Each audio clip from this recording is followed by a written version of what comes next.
কৈনো কৈ থাকিলেও উৰকে নপৰে সাহিত্য সভাৰ কথা।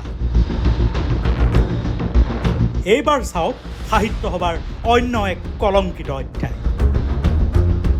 কালজয়ী সাহিত্যিক লক্ষীনন্দন বৰা, হোমেন বৰগোহাঁই, নগেন শইকীয়া আৰু কনকসেন ডেকাই সাহিত্য সভা এৰিছিল কিয়? 2017 চনত সাহিত্য সভাৰ আছিল শতবাৰ্ষিকী। এই সাহিত্য সভাৰ শতবাৰ্ষিকীত সাহিত্য আলোচনাৰ সলনি হৈছিল কি আপুনি জানেনে? সাহিত্য সভাৰ শতবাৰ্ষিকীত সাহিত্য আলোচনাৰ সলনি হৈছিল প্ৰচণ্ড হতাহতি, মাৰপিট। শিৱসাগৰৰ শতবাৰ্ষিকী অধিৱেশনৰ মাৰপিটেৰে আৰম্ভ হৈছিল সভাৰ কলংকিত অধ্যায়। প্ৰথিতযশা সাহিত্যিকসকলে 2017 চনতে কিয় নিজৰ জীৱনৰ পৰা চিৰ বিদায় দিছিল সাহিত্য সভাক?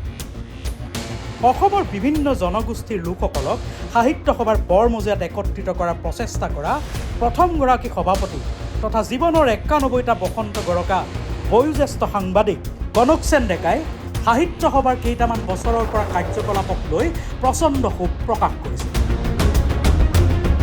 সমগ্ৰ জীৱনটো অসমীয়া ভাষা আৰু সাহিত্যৰ নামত উৎসৰ্গা কৰি জীৱনৰ বিয়লি বেলাত সাহিত্য সভাৰ নাম শুনিব নিবিচাৰে এইগৰাকী ব্যক্তিয়ে।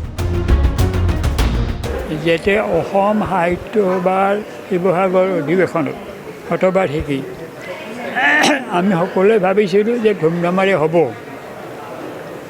আমি সেইটো উপভোগ কৰিম, কিন্তু তাত মাৰপিটে হ'ল।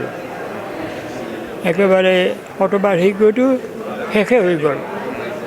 তেতিয়াই মই ভাবিছিলোঁ যে কি হ'ল দেখোন। তেতিয়া আমি তেতিয়া হোমেন বৰগোহাঁই যিয়ে আছিল আমাৰ অসমৰ সম্পাদক, হোমেন বৰগোহাঁই, লক্ষীনন্দন বৰা, নগেন শইকীয়া, মই, আমি চাৰিজনে তাত উপস্থিত থাকি পেলাই এটা বিবৃতি দিছিলোঁ। ইয়াৰ পিছত আৰু অসম সাহিত্য সভাৰ লগত আমি জড়িত হৈ নাথাকোঁ আৰু সাহিত্য সভাৰ অধিৱেশনত উপস্থিত নাথাকোঁ। তেতিয়াই আমি সিদ্ধান্ত লৈছোঁ, আৰু সিদ্ধান্ত নহয়, সেই সময়ত কাগজত বিবৃতি হিচাপে ওলাইছিল। সাহিত্য সভাত সাহিত্যৰ সলনি শাৰীৰিক বল শক্তিৰ গুৰুত্ব বেছি বাবেই সাহিত্য সভাৰ মজিয়া চিৰদিনৰ বাবে ত্যাগ কৰিলে এইসকল যশস্বী সাহিত্যিকে। অসম সাহিত্য সভা এতিয়া সাহিত্যিকৰ সলনি তথাকথিত বুদ্ধিজীৱীৰ যেন চিণ্ডিকেট হৈ পৰিছে। এই কথা স্পষ্ট হৈ পৰিছে কনকসেন ডেকাৰ এই মন্তব্যৰ পৰা।